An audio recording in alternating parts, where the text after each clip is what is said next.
My mom was way into Richard Simmons. So was my grandma. Really? Big time. What type of your grandma? ESFJ. The ESFJ grandma? Yeah. Yeah, my mom was FENE, ESFJ, was also into Richard Simmons. Yeah. So we haven't officially typed Richard Simmons. I'm strongly guessing that he is, in fact, an ESFJ. In fact, he's like cranked up all the way, FENE. He's clever, he's clowny, right. Super extroverted, and has that demon crash of like, who am I? And that's what I want to kind of share is like, recently, in the past few years, he's kind of disappeared from the public eye. And how old is he? He is like 73 or 4. Interesting. You see that like at some point in somebody's life, like it usually is like 50 and above, where they finally turn on their saviors and they're like, these aren't working. So it turns out, classic story, he got bullied a lot when he was younger because he's a super extroverted.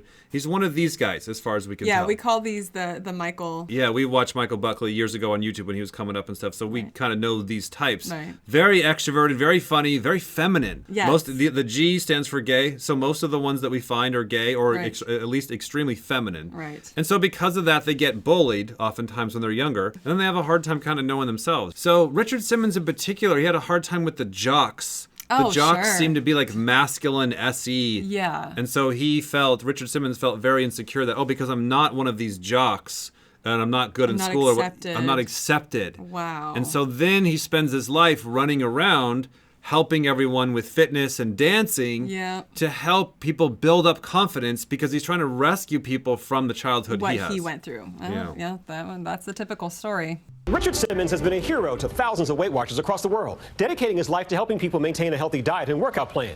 And his devoted followers would love to thank him, but they can't. The fitness celebrity reportedly hasn't been seen by even his closest friends for years. Here's ABC's Nick Watt. Keep those legs going, come on.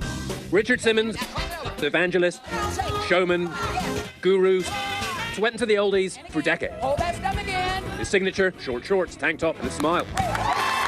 Simmons doled out love. Hit me with your best shot. And he doled out weight loss advice to everyone he met. I gotta lose some weight. Don't eat in the car. That's number one. Some shunned fame, Simmons embraced it. Oh my God! Always accessible, omnipresent. Then, in early 2014, just months after that Thanksgiving appearance, Simmons suddenly vanished, retreating behind the walls of his West Hollywood home. Bereft fans asked why, and Nightline's Chris Connolly profiled Simmons in 2009, taking us inside his West Hollywood home where Simmons would personally call those across the country struggling to lose weight. Wow. Hey, it's Richard Simmons calling. How are you? Sometimes he'd do this dozens of times a day, not trying to sell them anything, except the value of diet and exercise. How many times have I personally told you how terrific you are? I know. How many?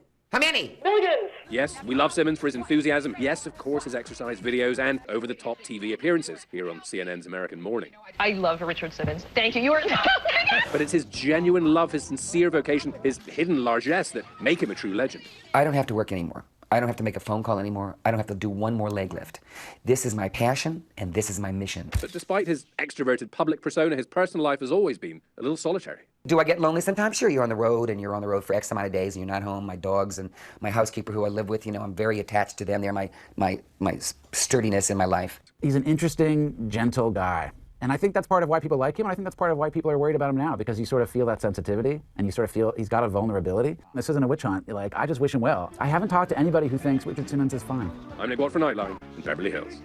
I haven't talked to anybody that says Richard Simmons is fine. It's really interesting, like the tribe's perspective of watching something like this. So if you see somebody being pretty extreme on one side, your brain is looking for the void of like, how much are you taking care of yourself? Like, how many people are you calling a day? How are you taking care of you? Yeah, the classic DE on steroids of just like, I get value in myself by helping other people. Right. And so just kind of give you an idea what this looks like. So this is somebody who's way over here on our spectrum, FENE, so way on the extreme, right? Yeah. But then also on kind of the sexual spectrum, way over here on the feminine side. This next clip I found is kind of a little bit more of like where his internal world is about. So his sleep energy, his masculine TI of like, why is he doing this? What is his identity? It's his story of like where he's come from, why he's running around doing all this stuff. Oh, yeah, okay.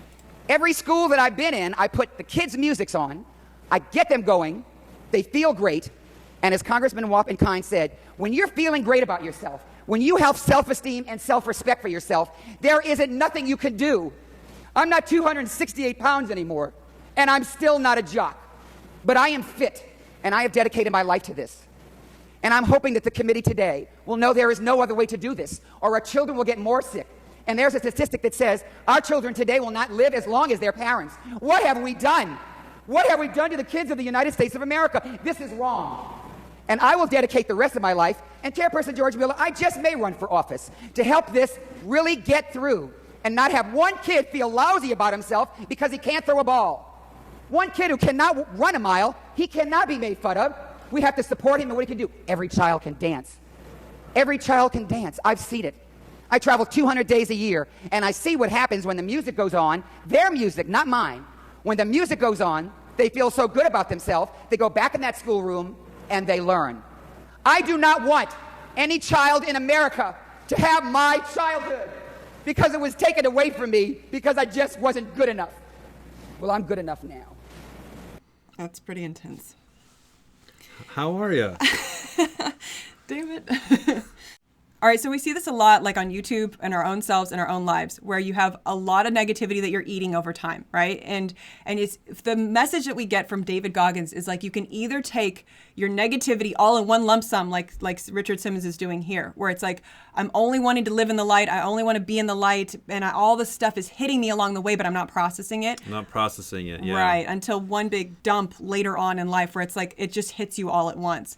The David Goggins way, where it's like, I'm going to choose to use negativity and I'm going to choose to go head towards it on the front end. That's basically what we have chosen. It's like there's two pathways. You can either live in the light or you can choose to head towards negativity. It feels like a cash debt. You know, you either pay all lump sum later or whenever the universe decides to give you all your negativity in one big crash, or you can take it on daily of processing those little pings, of those little annoyances, those little hurts of spending an hour a day going into the darkness so you don't have that big giant lump sum waiting at the end. That's it.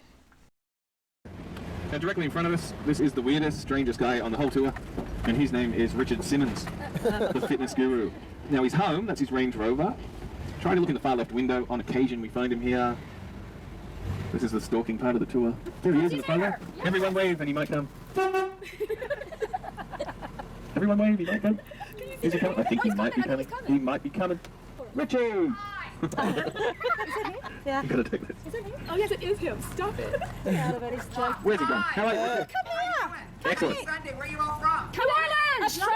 Wisconsin. Australia. Who's from New Orleans? Well, around there. I'm gonna get the key. Just wait. Just You gotta wait. take this. Parked in his driveway before. Well, off you go. I want a photo I'll with just you. pull over just so we can Go get off the left. street a Go bit. left. Go left. I want a photo with He's you. coming right up, don't worry. Oh, Richard Simmons. There he is. Hi. hello. I'm from New Orleans. Are you? Yes. Oh, wait a minute. Aren't Have you you? ever been to Drago's? Yes. We love the oysters. Just a minute. Dear Heavenly Father, did you ever taste anything like that? Do you know the couple that have it are from Lithuania? That recipe is not from Louisiana. You come outside and get outside. Anyway, they're from Lithuania. And they start the charbroiled oyster in New Orleans. What do you think of them? They're excellent. You had them? Garlic and their char grilled. No, they're very What's wrong with good. you? Actually, should I like Have you oysters? had them? I have celiac disease. Oh, no, Have you ever been to sorry. Jacquemo's? I have diverticulosis, so I can't eat nuts Oh, that stinks. or seeds. Come on, take a picture of you. Wait, I want to take a picture. No, you're not. No, you're not.